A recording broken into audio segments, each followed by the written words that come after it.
वर्षानुवर्ष कानावरती पडणारे अभंग, ज्ञानोबांची ओवी आणि तुकोबांचे अभंग कानावरती ऐकू यावे.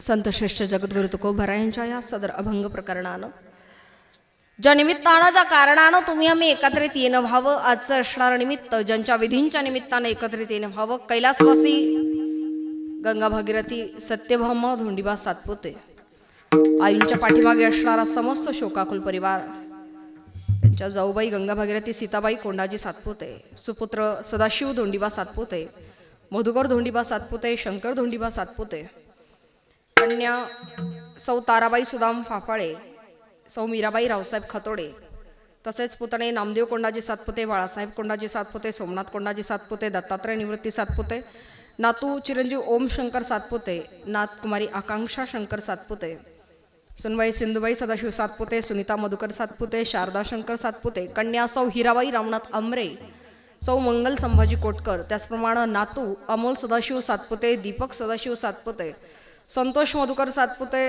नात सौ मोनिका नानासाहेब दिघे, सौ मनीषा प्रकाश वरपे आणि सौ कल्याणी सागर फाफाळे, एकंदर नातेवाईक आपत्तिष्ठगण परिवार, संतोषदादा सातपुते, आईंचे असणारे नातू की ज्यांनी संपर्क साधला, त्याचप्रमाणे आईंची एक मुलगी आमच्या राजापूरमध्ये खतोडे परिवारात आहे. समस्त नातेवाईक आपत्तिष्ठगण मंडळी की ज्यांच्या संयोजनानं नियोजनानं या ठिकाणी बोलावणं झालं. वर्षानुवर्ष केले जाणारे हे विधी का करावेत, कशा करता करावेत, यालाही फार महत्त्व. विठ्ठल का करावं, कशा करता करावं, परिवार किती आहे, काय आहे, जाणाराचं वय किती आहे, जाणाराची आर्थिक स्थिती कशी आहे, या सगळ्यांपेक्षा जास्त महत्त्वाचं जर काही असेल तर जाणाऱ्या व्यक्तीच्या माघारी केलं जाणारं अन्नदान, ज्ञानदान, पिंडदान तथा तर्पणादी विधी. भगवद्गीतेच्या पहिल्याच अध्यायात 41व्या श्लोकामध्ये हे वर्णन आहे. संकरो नरका येव कुलघ्नम कुलस्यच पतन्ति पित्रो हे शामलुप्त पिंडोदक क्रिया. पिंडदानाच्या क्रिया आपल्याकडनं नाही झाल्या तर कुटुंबाला लागणारा दोष जो सहजासहजी निवारण होत नाही. पितृदोष घराण्याला लागला समजायचं कसं, घरातल्या कर्त्या पुरुषाचं अवेळी अपघाती निधन होत असेल तर कदाचित पितृदोष आहे. घरामध्ये एखादं कार्य निघतं, अन्नधान्य भरपूर आहे पण केलेलं प्रसंगाला पुरत नाही, अथवा उरलं तर जनावरांच्या मुखी लागत नाही, तसंच वाया जावं, पितृदोष म्हणता येईल. ऐन जेवणाच्या भांड्यावरती बसलं की वाद उत्पन्न होणं, जेवणाच्या भांड्यात सतत केस निघणं, एखादा पाहुणा मुक्कामी येण्याचा विचार करतो, आल्या दिवशी आजारी पडून जातो. घराबाहेर असताना फार पॉझिटिव्ह स्थिती, आनंदी वातावरण आहे, पण घरात पाऊल उंबऱ्याच्या आत टाकलं की मानसिक स्थिती ढासळायला लागावी अशी अवस्था आहे. समजावं पितृदोष आहे. एखादा मुलगा, एखादी मुलगी, लग्नाचं वय झालं, उपवर आहे, तुम्ही माणसं चांगली, तुमचं आचरण योग्य, त्या मुलीची नीतिमत्ता योग्य, पण तरी सुद्धा योग्य वेळी विवाह कार्य, लग्न कार्य जमत नाही, जमली तर टिकत नाही, पितृदोष म्हणताय. नानाविध प्रकरण पितृदोषाचं वर्णन आहे. पण मग हे लागू नये घराण्याला हे दोष, याच्या करता आजच्या 5व्या संस्काराच्या निमित्तानं केलं जाणारं अन्नदान, ज्ञानदान, पिंडदान, तर्पणादी विधी. 5वाच संस्कार का, जीव जन्माला आला मुळातच ब्रह्म आहे, पण व्यावहारिक जगामध्ये व्यावहारिक नाम दिलं जातं ज्याला आपल्या भाषेमध्ये बारस आणि शास्त्रीय भाषेत नामकरण संस्कार म्हणावं. जीवानं मोठं व्हावं, शिक्षण घ्यावं, विवाह योग्य व्हावं आणि देवा ब्राह्मणांच्या साक्षीनं, अग्नी नारायणाच्या साक्षीनं विवाह करून दिला जावा, तो विवाह संस्कार. 3रा संस्कार, शरीरातनं आत्मा बाहेर पडावा तर पार्थिव देहावरती केला जाणारा दाह संस्कार, अंतिम संस्कार. 4था संस्कार, 10 दिवसांपर्यंत ब्रह्मांडा भवती फिरणारा जीव इहलोकाची यात्रा संपूर्ण परलोकाच्या यात्रेकरता निघावा, तो दशक्रियाविधी संस्कार. आणि 5वा आजचा गतीचा, मार्गाचा, उद्धाराचा दिवस, 11, 11.5, 12 महिन्यांमध्ये येणारा 47 गावांचा प्रवास पूर्ण करत त्या जीवाचा आजचा गतीचा ठरणारा दिवस म्हणजे वर्षश्राद्ध अथवा पुण्यस्मरण संस्कार. मग आजच्या या 5व्या संस्काराच्या निमित्तानं केलं जाणारं अन्नदान, ज्ञानदान, पिंडदान तथा तर्पण हे करणं तर गरजेचंच, पण या उपरोक्त कुटुंबाची आर्थिक स्थिती योग्य असेल आणि जाणाऱ्या व्यक्तीविषयीचं प्रेम असेल तर गरुड पुराणाच्या 10म स्कंधात 2य अध्यायामध्ये वर्णन आहे. कौटुंबिक आर्थिक स्थिती योग्य असेल तर वस्त्रदान, सप्तधान्यदान, भूदान, गोदान, कंचन, सुवर्णदान, ताम्रदान, सप्तधान्यदान, या उपरोक्त जे काही जमेल ते जाणाऱ्या जीवासाठी दान करणं. आणि नाही जमलं तर कमीत कमी 4 दान, अन्नदान, ज्ञानदान, पिंडदान आणि तर्पण करणं गरजेचं. जाणारा जीव जातो म्हणजे सगळं काही संपतं असं नाही, एक नवा अध्याय निर्माण होतो. मानवी जीवन जर खऱ्या अर्थानं अभ्यास करायचा झाला तर प्रत्येकाचं वेगवेगळं आहे. आता कोणी कसं जगावं, कोणी कसं वागावं हे कर्माचं स्वातंत्र्य भगवंतानं प्रत्येकाला दिलंय. प्रत्येकाला म्हणण्यापेक्षा फक्त मनुष्य जन्माला आलेल्या व्यक्तींना दिलंय. महिला मंडळ कीर्तनाला बसल्यानंतर गप बसायचं का नाही बसायचं हे स्वातंत्र्य आपल्याला आहे, एवढं स्वातंत्र्य आपल्याला. पण एखादं कोंबडा आरवतंय, म्हैस वरडती, तिला म्हणता येईल काय बाई नको आरडू, कीर्तन चालू आहे, नाही म्हणता आलं ना. हे स्वातंत्र्य आपल्याला आहे, गप बसायचं का नाही बसायचं. हा, माझा मुद्दा समजलं बस झालं. स्वातंत्र्य तुम्हाला आम्हाला आहे हे फक्त मानव जन्माला आल्यानंतर 84 लाख योनी पैकी 33 लाख योनी म्हणजे मानवी देह आहे, जो देवादिकांनाही अप्रूप आहे, नाही मिळत आहे असं म्हणतात. का नाही मिळत आहे? काही गोष्टी अशा असतात की ज्या प्रारब्धानं मिळतात. मनुष्य देह प्रारब्धानं मिळालेला आहे, एवढा सहजासहजी मिळत नाही. बरं, इथं आल्यानंतर सुद्धा अनुभव वेगळा आणि अनुभूती वेगळी. जीवनाचा अनुभव घेणारी रोजचीच माणसं आहे. संतांमध्ये पण बदल आहे, अनुभव वेगळा आणि अनुभूती वेगळी. खऱ्या अर्थानं विशेषणात्मक बोलायचं झालं किंवा साखर आणि साखरेचं झाड. महिला मंडळ लग्न कार्यामध्ये पूर्वीच्या काळी रुखवत घरीच बनवल्या जायचा, आता विकत भेटतो. ते साखरेचं झाड कोणी पाहिले? साखरेचं झाड पूर्वीच्या काळी साखरेचं झाड लेकीला दिलं जायचं. साखर आणि साखरेचं झाड वैफल्य आहे, विशेषणात्मक आहे. पण सद्रूपदृष्ट्या बघायचं झालं तर ते अस्तित्वात खऱ्या अर्थानं असेलच असं अजिबात नाही.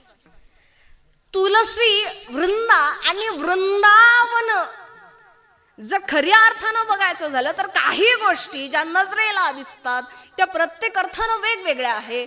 साधन सिद्ध संत आणि अजान सिद्ध संत या दोघांची अनुभूती वेगवेगळी आहे. साधन सिद्ध संत असतात ते आपल्या साधनेबद्दल सांगतील, साधनेबद्दल अनुभव मांडतील, आपल्या साध्याबद्दल बोलतील. पण अजान सिद्ध संत आहेत ते फक्त साध्याबद्दल बोलतात, ते बाकीच्या अनुभवाबद्दल बोलत नाही. आता अनुभव वेगळा आणि अनुभूती वेगळी. खऱ्या अर्थानं शब्द दोन्ही सारखेच आहेत समान दृष्टीनं बघायचं झालं तर, पण अनुभव वेगळा आणि अनुभूती वेगळी.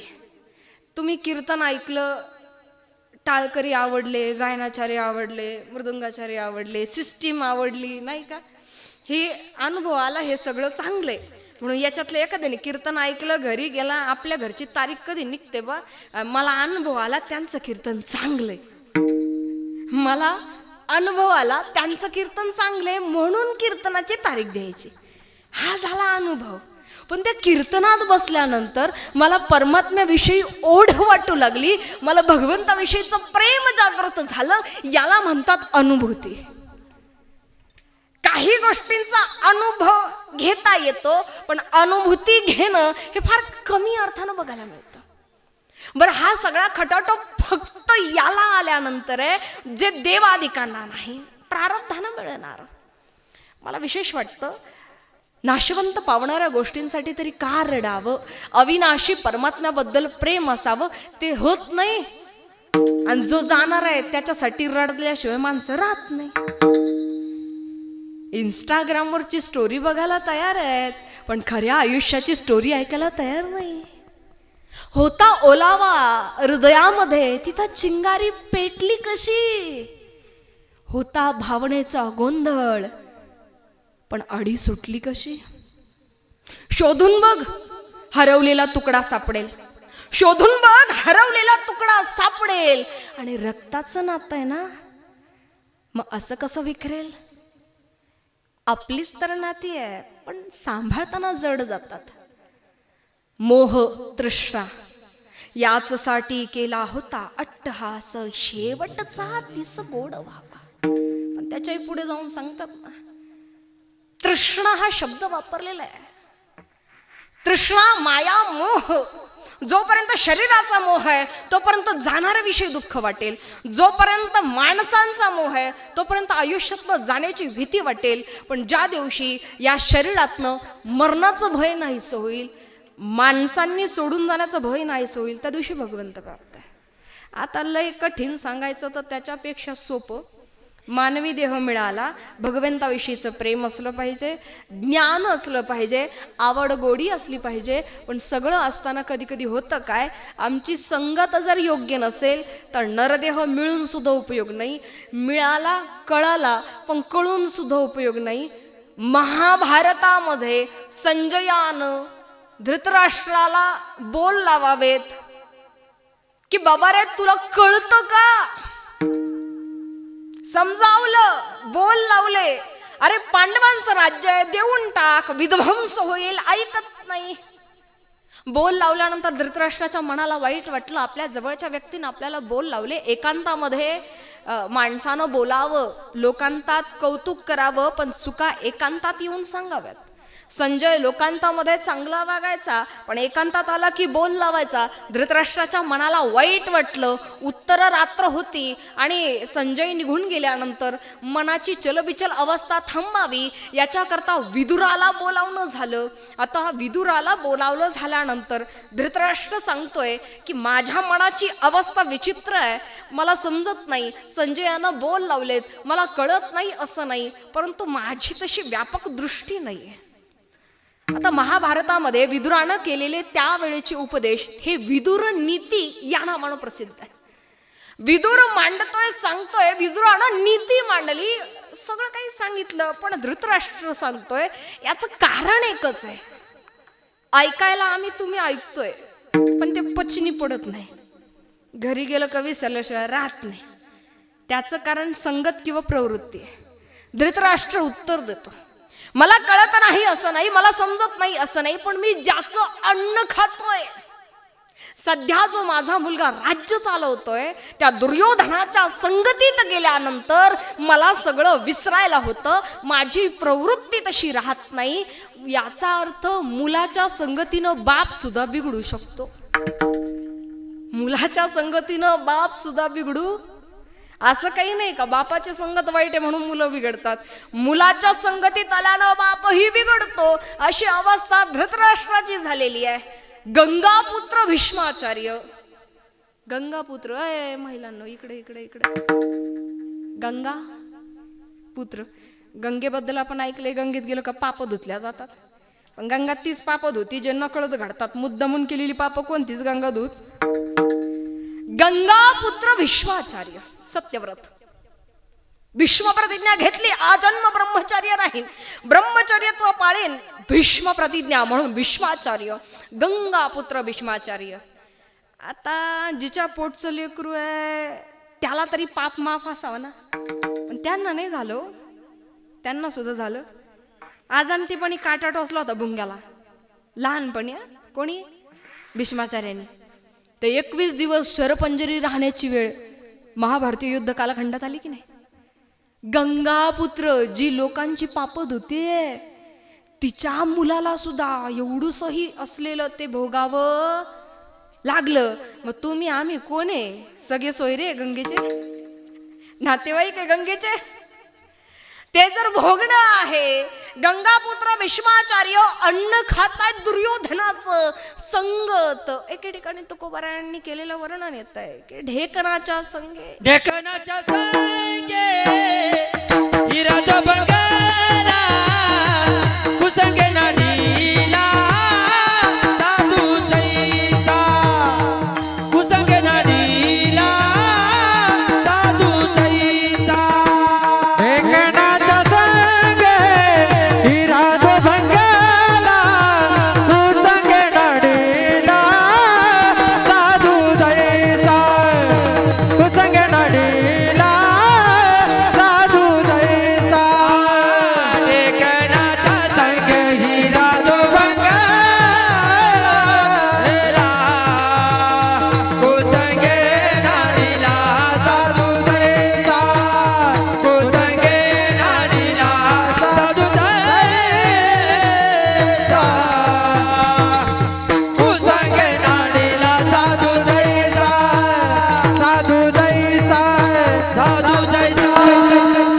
ढेकणाच्या संगे, ग्रामस्थ, ढेकणाच्या संगे हिरा भंगला तैसा तैसा तैसा. हिरा, हा कुसंगे नाडीला. माझा सांगण्याचा मुद्दा अजून हिऱ्यावरच आहे. हिरा हिरा हिरा. सूर्यात जर धरला ना सूर्यप्रकाशात, तर तो प्रखर आहे, आरपार दिसतं त्याच्या. आता ढेकूण दोष कशाला म्हणतात? आपल्याकडं हिऱ्याच्या संगने काय म्हणतात ना, ढेकणाच्या संगतीनं हिरा भंगला, ढेकणाच्या संगतीनं हिरा भंगला. साधारणपणे हा अभंग घ्यायचा झाला तरी कोणाबद्दल टीका नाही, कोणाची निंदा नाही, कोणाला दोष नाही. पण साधारणपणे जर अभ्यास न करता ह्याचं विश्लेषण करायचं झालं तर काही जण वक्तव्य चुकीची करतात. ढेकणाच्या संगतीत हिरा भंगत नाही, ढेकणाच्या संगतीत नाही. सरळ सरळ अर्थ त्याचा असा नाहीये. कधी कधी तुकोबराया वर्णन करताना सहज बोलतात, पण त्याचा भावार्थ सहज नाही. पटत नसेल तर तुम्ही हिरा घेऊन या, मी ढेकून आणते. आता तुम्ही हिरा घेऊन या, मी ढेकून आणते. त्याचा सरळ भावार्थ तसा होत नाही. काय आहे, सूर्यप्रकाशामध्ये हिरा धरल्यानंतर तो आरपार दिसतो, तेजस्विता त्याची आहे. त्याच्या आत जणू एकदम काय म्हणतात त्याला, आरपार दिसण्याचं जे काही त्याचं कौशल्य आहे की एवढूसा सुद्धा दोष नाही. पण काही हिऱ्यांमध्ये अगदी अल्पसा काळा तिळा एवढा असा दोष असतो, त्याला ढेकून दोष असं म्हणतात. प्रत्यक्ष ढेकणाच्या संगतीत हिरा भंगेल ना भंगेल. अरे जो ऐरणीवर ठेवल्यानंतर फुटत नाही, पण त्याच्यामध्ये एवढूसा काळा डाग जर असला ना त्या हिऱ्यामध्ये, तर त्याला ढेकूण दोष म्हणतात. तो फुटल्याशिवाय राहत नाही.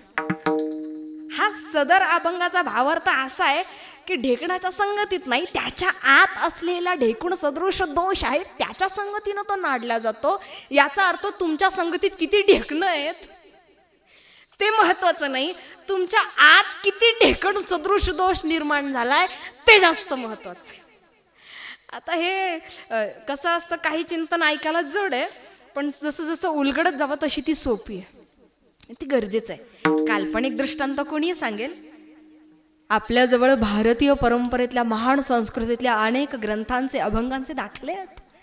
तुकोबारायांनी म्हटलं, ज्ञानोबारायांनी म्हटलं, नामदेवरायांनी म्हटलं, जनाबाईनं मांडावं. अरे ज्याला ज्याला अनुभूती आली त्या प्रत्येकानं मांडावं.